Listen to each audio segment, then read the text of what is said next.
Hello, ladies and gentlemen. My name is Isaac Kingman with McCurdy Real Estate and Auction, and I'm sitting here at 491 Northwest 70th, just west of Kingman, Kansas, north of Highway 400.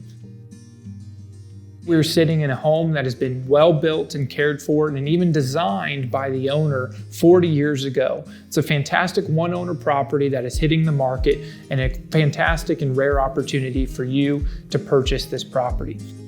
On top of that, we have 11.5 acres that surround the property that is fully fenced on a portion. If you have horses or cattle or want to start your own hobby farm, this is your chance. Not to mention all the landscaping around.